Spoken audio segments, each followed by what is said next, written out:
بسم الله الرحمن الرحيم. صباح الخير على الجميع. النهاردة السبت 9 مارس 2024.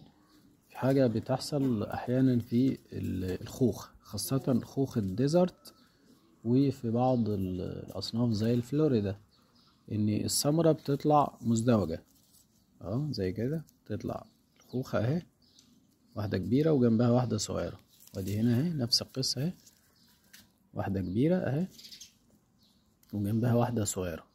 دي بنعمل لها عملية فنية، ممكن تعملها وممكن تتغاضى عنها. العملية دي عبارة عن ان احنا بنشيل الجنين الصغير ده وبنخلي الكبير عشان ياخد برضو حجم. احنا بنقول ان الخوخ بتعمل له عملية خف التزهير. الشجرة دي تعمل لها عملية خف التزهير ان شاء الله. خلال شهر 4 هتشوف كمية الثمار اللي هتبقى عليها تعمل توازن بين المجموع الخضري وكمية الثمار الموجودة على النبات، بحيث في الاخر باخد كواليتي كويس. مع التغذية باخد كواليتي من الشجرة دي.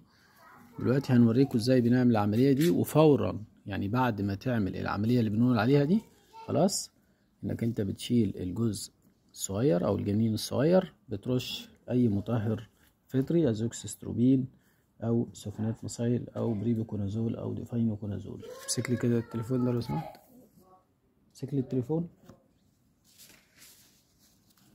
خلاص ركز لي على الجزء ده، تعالى كده اهو، ادي اهو شايفين اهو.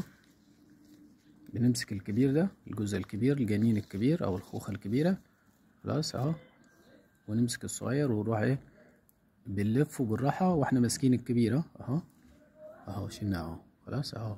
المنطقة دي طبعا اصبح فيه جرح، يبقى لازم نعمل عملية تطهير بالمواد والمطهرات اللي احنا ذكرناها بعد ما نخلص عملية ازالة الخوخ المزدوج. هتلاقي في الديزرت الموضوع ده موجود كتير، في خوخ الديزرت وفي بعض الخوخ في الفلوريدا، ولكن هو بينتشر في الديزرت اكتر.